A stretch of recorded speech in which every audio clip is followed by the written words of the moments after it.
জয় নিজের কেবিনে বসে ল্যাপটপে চোখ রেখে ফাইল দেখছে। তার চেহারায় কাঠিন্য, যেন আবেগহীন এক সফল ব্যবসায়ী। অফিসের ব্যস্ত সময় জয়ের বিশাল কার্পেটের অফিসের কাঁচের দেওয়ালের কেবিনে সে ডুবে আছে কাজে। বাইরে তখন কয়েকজন নতুন প্রার্থীর ইন্টারভিউ চলছে। জয় নিজের মধ্যে ডুবে আছে, কিন্তু মনের গভীরে একটা পুরনো ক্ষত যেন কখনো শুকায়নি। রীতা জয়ের অ্যাসিস্ট্যান্ট দরজায় নক করে ভিতরে ঢোকে। স্যার, ফাইনাল রাউন্ডের ক্যান্ডিডেটরা ওয়েটিং রুমে আছেন। জয় ল্যাপটপ থেকে চোখ না তুলেই জবাব দিল। আগের রাউন্ডে শর্ট লিস্টে দিন। রীতা ফাইল এগিয়ে দিতে দিতে বলল, স্যার, সিনিয়র মার্কেটিং এক্সিকিউটিভ পদের জন্য এই 3 জন সেরা দেখুন। আপনি শুধু ফাইনাল ইন্টারভিউটা নিয়ে নিন। জয় ফাইলটাকে হাতে নিয়ে পাতা উল্টাতে শুরু করল। প্রথম দুটি বায়োডাটা দেখতে দেখতে সে বেশ সিরিয়াস থাকে, কিন্তু তৃতীয় বায়োডাটায় চোখ আটকে যায়। তার হাতটা কেঁপে ওঠে।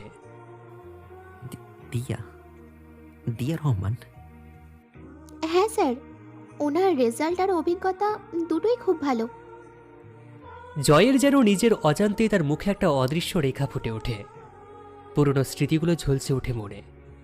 সেই হাসি, সেই মুখ, একসময় যা ছিল তার পৃথিবী, এখন সে তার মুখোমুখি হতে চলেছে ইন্টারভিউ বোর্ডে। বুকের ভিতরে একটা অজানা চাপ অনুভব করে। ঠিক আছে, প্রথম দুজনকে পাঠিয়ে দিন, তৃতীয় জনকে আমি কিছু পর ডাকছি। Okay sir. রীতা চলে যায়। জয় চোখটাকে বন্ধ করে একটা গভীর শ্বাস নেয়। দিয়ার নামটা তার মস্তিষ্কের প্রতিটি কোষে যেন বিদ্যুতের তরঙ্গ বয়ে দেয়। 8 বছর, 8 বছর পর দিয়ার নামটা এভাবে তার সামনে আসবে সে কখনো কল্পনাও করেনি।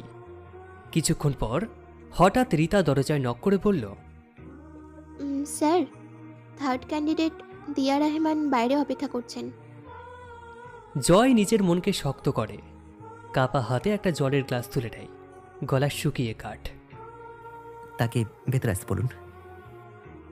দিয়া ভিতরে ঢোকে। তার পরনে মার্জিত সালোয়ার কামিজ। আত্মবিশ্বাসী পদক্ষেপে সে এগিয়ে আসে, কিন্তু তার চোখে মুখে একটা চাপা উত্তেজনা। জয়কে দেখে তার চোখ দুটো বড় হয়ে যায়। তার মুখের রক্ত যেন মুহূর্তে উধাও হয়ে যায়। সে এক মুহূর্তের জন্য যেন পাথর হয়ে যায়। জয়, জয় চোখে চোখ রেখে নিজেকে সামলে নেয়।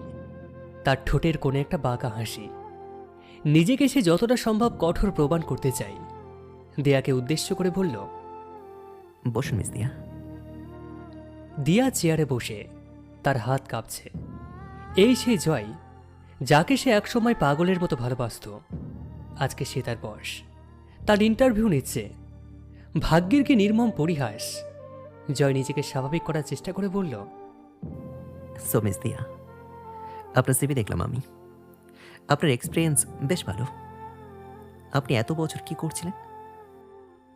দিয়া গলা পরিষ্কার করে জোর করে হাসি ফুটিয়ে উত্তর দেয়, আমি আমি একটা মাল্টিন্যাশনাল কোম্পানিতে সিনিয়র মার্কেটিং এক্সিকিউটিভ হিসেবে কাজ করছিলাম স্যার।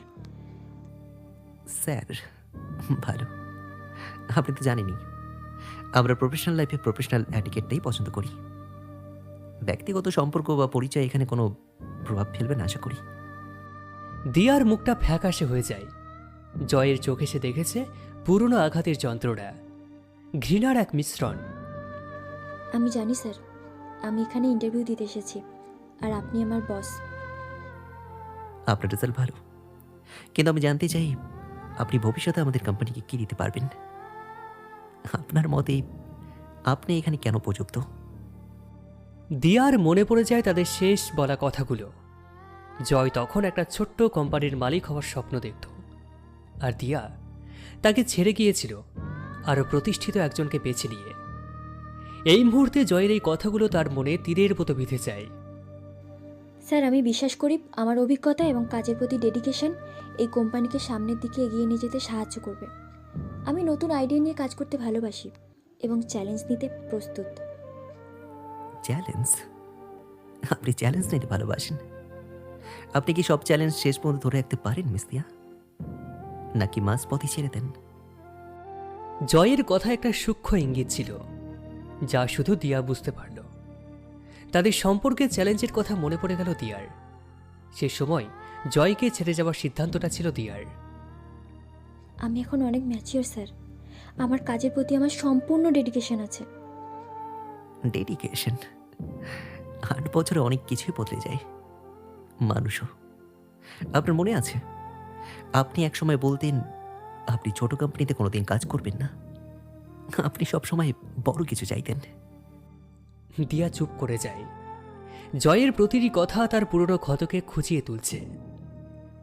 স্যার, সেটা আমার ব্যক্তিগত জীবনের সিদ্ধান্ত ছিল। এখানে আমরা পেশাগত বিষয়ে কথা বলছি। জয় হঠাৎ টেবিলের উপর হাত রেখে ঝুঁকে আসে। তার চোখে আবেগ যা সে লুকোতে ব্যর্থ হচ্ছে। পেশাগত? আপনি কি মনে করেন একজন মানুষকে চিনতে 8 বছর পর আবার ইন্টারভিউ নিতে হয়? আপনার দুর্বলতাগুলো কি আমি খুব ভালো করেই জানি। আপনার উচ্চাকাঙ্ক্ষা কি আমি বুঝি না? দিয়া ভয়ে কুঁকড়ে যায়। জয়ের চোখে সে দেখেছে সেই পুরনো জয়কে, যে আঘাত পেয়েছিল, কিন্তু এই জয় আরো পরিণত, আরো সফল। জয়, আমি মিস দিয়া, এখানে জয় নয়, আপনি আপনার এমডি স্যারের সামনে আছেন। দিয়া মাথা নিচু করে। তার চোখ দিয়ে জল গড়িয়ে পড়ার উপক্রম হয়, কিন্তু সে নিজেকে শক্ত করে, স্যার, আপনার কোম্পানি এখন একটা বড় প্রতিষ্ঠান। আমি এখানকার জন্য একজন যোগ্য প্রার্থী। আমার অভিজ্ঞতা আর কাজের ধরন আপনাকে হতাশ করবে না। আমি জানি আপনি আমাকে বিচার করছেন অতীতের ব্যক্তিগত সম্পর্কের ভিত্তিতে, কিন্তু আমি প্রমাণ করতে চাই আমার পেশাগত যোগ্যতা সেই ব্যক্তিগত অতীত থেকে অনেক ঊর্ধ্বে। জয়ের মুখে একটু অবাক হওয়ার ছাপ দেখা যায়। সে দিয়ার এই আত্মবিশ্বাস আশা করেনি। জয় পিছিয়ে গিয়ে নিজের চেয়ারে হেলান দিয়ে বলল, ইন্টারেস্টিং। আপনি কি মনে করেন আপনি আমাদের এই টিমের সঙ্গে মানিয়ে নিতে পারবেন? এখানে কাজটা কিন্তু ভীষণ পেশারের। আমি যে কোনো চাপ সামলাতে প্রস্তুত স্যার। আমার জীবনে অনেক কঠিন সময় এসেছে যা আমি সামলে নিয়েছি। আমি কাজটা পেতে আগ্রহী। জয় নীরব হয়ে যায়। সে দিয়ার চোখে সেই পুরনো তেজ দেখতে পায়, যা সে একসময় ভালোবাসত। কিন্তু তাদের মাঝে এখন এক অদৃশ্য দেওয়াল। সেই দেওয়াল তৈরি হয়েছে অভিমান, কষ্ট আর সময়ের ব্যবধানে। আপনার ইন্টারভিউ শেষ মিস দিয়া, আপনি এখন আসতে পারেন। দিয়া উঠে দাঁড়ায়। তার চোখে হতাশা, কিন্তু তার মুখ থেকে একটা কথাও বের হয় না। সে জানে এই চাকরিটা সে পাবে না। জয়ের চোখে সে কোনো ভরসা দেখেনি, শুধু পুরনো ক্ষোভ আর অভিমান দেখেছে। সে দরজা পর্যন্ত যায়। জয় হঠাৎই পিছন থেকে ডাকে। দিয়া। দিয়া ঘুরে দাঁড়ায়। Good luck. আপনার মতো যোগ্য প্রার্থী নিশ্চয়ই অন্য কোথাও ভালো সুযোগ পাবেন। দিয়ার চোখ জলে ভরে যায়। সে মাথা নাড়িয়ে বেরিয়ে যায়। জয়ের চোখের কোণেও এক ফোঁটা জল চিকচিক করে ওঠে, যা কেউ দেখতে পায় না। সে জানে দিয়ার এই চলে যাওয়াটা তাদের সম্পর্কে শেষ অধ্যায় ছিল না, বরং এটা ছিল পুরনো ক্ষতগুলোকে আবার নতুন করে দেখার এক যন্ত্রণাদায়ক অভিজ্ঞতা। দিয়া কেবিন থেকে বেরিয়ে গেল। তার চোখ তখনও জলে টলমল করছে, কিন্তু সে কোনো মতে নিজেকে সামলে নিয়ে লিফটের দিকে হাঁটল। তার মনে হচ্ছিল এই ইন্টারভিউ দিতে আসাটা তার জীবনের সবচেয়ে বড় ভুল ছিল। সে শুধু অপমানের বোঝা নিয়ে ফিরছে। এদিকে জয়ের কেবিনে তখন পিনপত নীরবতা।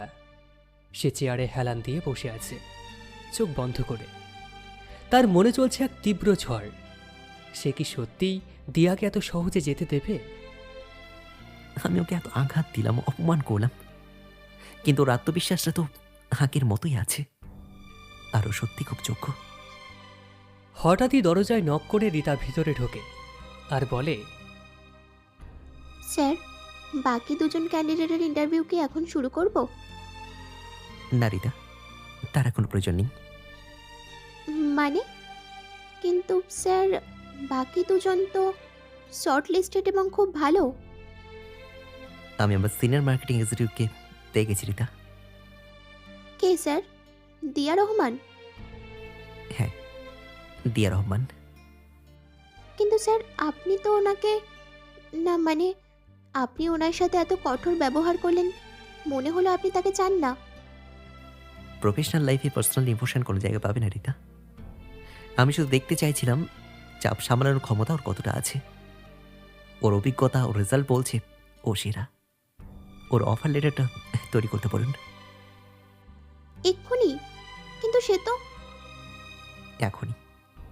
এবং রিতা, এই নিয়োগ নিয়ে যেন অফিসে কোনো ফিসফাস না হয়। এটা সম্পূর্ণভাবে প্রফেশনাল সিদ্ধান্ত। ওকে? জি স্যার, আমি এক্ষুনি ব্যবস্থা করছি। রিতা দ্রুত কেবিন থেকে বেরিয়ে গেল। জয় ধীরে ধীরে চেয়ার থেকে উঠল। সে কাঁচের দেওয়ালের বাইরে তাকাচ্ছে, কিন্তু তার চোখ যেন সুদূর অতীতে। এই সিদ্ধান্ত নেওয়াটা কঠিন ছিল, কিন্তু সে জানে সে দিয়াকে তার যোগ্যতার ভিত্তিতে চাকরিটা দিয়েছে, ভালোবাসার ভিত্তিতে নয়। যদিও তার ভিতরের কোনো এক অংশ চাইছে দিয়া আবার তার কাছাকাছি থাকুক, অন্তত কর্মক্ষেত্রে। দিয়া যখন ট্যাক্সিতে বাড়ি ফিরছিল, তার মন ছিল ভরাক্রান্ত। সে নিশ্চিত ছিল জয় তাকে বাতিল করেছে। হঠাৎ ফোন এলো জয়ের সহকারী রিতার। হ্যালো, দিয়া রহমান বলছেন? অভিনন্দন, সিনিয়র মার্কেটিং এক্সিকিউটিভ পদের জন্য আপনার চাকরিটা হয়ে গেছে। দিয়া হতবাক। সে তো নিশ্চিন্ত ছিল যে জয় তাকে চরম অপমান করে ফিরিয়ে দেবে। কি বলছেন? জয়, মানে স্যার, উনি আমাকে নিলেন? বসের কাছে আপনিই যোগ্য মনে হয়েছেন। ফোন রেখে দিয়া ট্যাক্সির জানালায় মুখ রাখল। তবে কেন? প্রতিশোধের সুযোগ পেয়েও জয় তাকে কেন চাকরি দিল? তার মনে পড়ল জয়ের সেই পুরনো কথা। দিয়া, তুমি জীবনে বড় কিছু চাও। একদিন আমি এত বড় হব যে তুমি চাইলেও আমাকে বলতে পারবে না। তার চোখ ভরে এলো। সেই চাকরিটা আসলে জয়ের সে নীরব প্রতিশ্রুতি। সে আজও তাকে ভুলতে পারেনি। পরের দিন দিয়া নতুন অফিসে যোগ দিল। প্রথম দিনেই জয়ের কেবিনে ডাক পড়ল তার। মিস দিয়া, অভিনন্দন আপনাকে। আপনি যোগ্য, কিন্তু আমি চাই আপনি মনে রাখুন, আমার কাছে প্রফেশনালিজম সবার আগে। এখানে আমাদের মাঝে কোনো পুরনো সম্পর্ক নেই। আপনি আমার একজন কর্মচারী মাত্র। জি স্যার, আমি বুঝতে পারছি। কেবিন থেকে বেরিয়ে দিয়ার চোখে পড়ল জয়ের ডেস্কে রাখা একটি ছোট্ট কাঠবিড়ালির খেলনা। তাদের প্রথম ডেটিংয়ে জয় সেটা তাকে উপহার দিয়েছিল। তাদের ব্রেকআপের পর জয় বলেছিল সব স্মৃতি ফেলে দিয়েছে, কিন্তু এই খেলনাটা এখনও আছে। দেয়া বুঝতে পারল জয়ের কঠোরতা কেবলই বাইরের আবরণ। ভিতরে ভিতরে সে আহত এবং পুরনো স্মৃতি আঁকড়ে আছে। এই অফিস এখন তাদের দুজনের না বলা ভালোবাসার রণাঙ্গন। এভাবেই মাস 6 কেটে গেল। একদিন সন্ধ্যাবেলা অফিস ফাঁকা। দিয়া তার ডেস্কে কাজ শেষ করছিল। জয় তখনও তার কেবিনে। হঠাৎ জয়ের কেবিনে কাচের দরজাটা খুলে গেল। জয় এগিয়ে এলো এবং দিয়ার ডেস্কের সামনে দাঁড়ালো। মিস দিয়া, আপনার প্রজেক্টটা অসাধারণ ছিল। ধন্যবাদ স্যার। আপনার কাজের প্রশংসা করছি, কিন্তু আমি এখানে এসেছি অন্য কারণেই। মনে আছে দিয়া, সেই পুরনো ছোট্ট ক্যাফেটেরিয়াটা যেখানে আমাদের প্রথম ঝগড়া হয়েছিল? তুমি রাগ করে চলে গেছিলে আর আমি তোমার জন্য সারা রাত বাইরে দাঁড়িয়েছিলাম। দিয়ার চোখ ভরে এলো। তাদের ফেলে আসা দিনগুলোর সবচেয়ে গোপন স্মৃতি। আমার মনে আছে জয়, মনে আছে সেই রাতটাও, যখন তুমি আমার হাতটা ধরে বলেছিলে আমার জন্য তুমি সব ছেড়ে দিতে পারো। সেদিন তোমার ভালোবাসা বুঝতে পারিনি। আমি শুধু আমার ভবিষ্যৎ নিয়ে ভয় পেয়েছিলাম। আমি তোমার স্বপ্নকে অপমান করেছিলাম। আর আমি তোমাকে এই চাকরিটা কেন দিয়েছি জানো? প্রতিশোধ নিতে নয়। আমি চেয়েছিলাম তুমি প্রত্যেক দিন আমার সাফল্যের অংশ হও। চেয়েছিলাম তুমি দেখো যে তুমি যাকে ছেড়ে চলে গিয়েছিলে সে তার স্বপ্ন পূরণ করেছে। কিন্তু তোমার মুখটা প্রতিদিন দেখতে দেখতে আমি অন্তত এটা বুঝতে পেরেছি, আমার এত বড় অফিস হলো, এত সফলতা এলো, কিন্তু তুমি না থাকায় সব ফাঁকা দিয়া, সব ফাঁকা। জয় তার দিকে এগিয়ে এলো। সে দিয়ার হাত ধরল আর বলল, আমি আর এই বস কর্মচারী অভিনয় করতে পারছি না দিয়া। আমাদের মাঝে এখনো একটা পুরনো গল্প বাকি আছে। তুমি কি আমার সঙ্গে থাকবে দিয়া? জীবনের সবচেয়ে যোগ্য অংশীদার হিসেবে। আমি তো সেই সুযোগটা পাওয়ার জন্যই তোমার অফিসে ইন্টারভিউ দিতে এসেছিলাম জয়। আমি তোমার পাশে থাকতে চাই, তোমার জুনিয়র হিসেবে নয়, তোমার ভালোবাসা হিসেবে। জয় সস্নেহে দিয়াকে কাছে টেনে নিল। তাদের নীরব যুদ্ধ শেষ হলো। তারা একসাথে অফিস থেকে বেরিয়ে গেল। সেই রাতে তারা সেই পুরনো ক্যাফেটেরিয়ায় গেল, যেখানে একসময় তাদের সম্পর্কে প্রথম বীজ বপন হয়েছিল। তারা বুঝতে পারল সময় হয়তো তাদের দূরে সরিয়েছিল, কিন্তু সত্যিকারের ভালোবাসা কখনো পুরনো হয় না। তা কেবল দীর্ঘ অপেক্ষার পর পূর্ণতা পায়।